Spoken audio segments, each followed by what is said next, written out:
এই সরকারের নব্য একটা ফ্যাসিস্ট ক্যারেক্টার দেখা যাচ্ছে, সাউন্ড গ্রেনেডের ক্যারেক্টার। আমরা মনে করি আজকে সরকার যে আচরণটি করলো এটি গণতন্ত্রের জন্য একটি ব্যাড সাইন, একটা স্যাড ডে। আজকে দুঃখজনক একটি দিন, দুঃখজনক একটি ঘটনা এই সরকার ঘটলো, যেটাকে আমরা নিরপেক্ষ অন্তর্বর্তী সরকার বলি।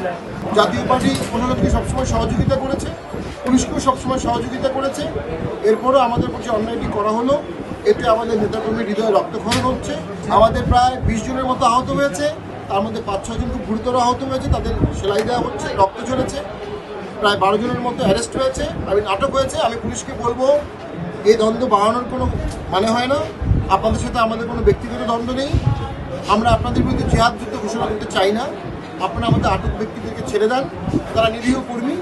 তাদের যদি আপনারা কোনো মামলায় চালান করেন, জাতীয় পার্টির নেতাকর্মী এটা কোনোদিন করবেন। আমরা জাতির উদ্দেশ্যে এবং আমাদের নেতাকর্মীর উদ্দেশ্যে আমরা ভাষণ দিতাম এবং সেখানে দিক নির্দেশনামূলক ভাষণ থাকতো। আমরা কি প্রেক্ষাপটে ভোটে যাব, কি প্রেক্ষাপটে ভোটে যাব না, এই সমস্ত বিষয়গুলো চুলচেরা আলোচনা হতো এবং জাতির সামনে, নেতাকর্মীর সামনে মাননীয় চেয়ারম্যান একটি নতুন মেসেজ দিতেন। তো আমার মনে হয় এটি জাতির জন্য খুব প্রয়োজনীয় মেসেজ ছিল।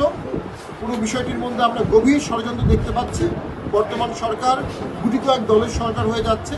বর্তমান সরকার নিরপেক্ষ সরকার না, বর্তমান সরকারের অধীনে জাতীয় পার্টির মতো একটি প্রাচীন দল যারা 9 বার ভোট করেছে, তাদের পার্টি অফিসের সামনে তীব্রভাবে, অন্যায়জনকভাবে, অগণতান্ত্রিকভাবে লাঠিচার্জ, টিয়ার গ্যাস মেরে একটি ব্যাড এক্সাম্পল ক্রিয়েট হলো, যেটা সামনের ভোটে সরকারের সদিচ্ছা এবং সক্ষমতাকে তীব্রভাবে প্রস্তাবিত করছে। আমরা একটা পুলিশকে অবহিত করেছিলাম দুদিন আগেই এবং সম্পূর্ণ শান্তিপূর্ণ ছিল। সেখানে আমরা বক্তব্য দিচ্ছিলাম।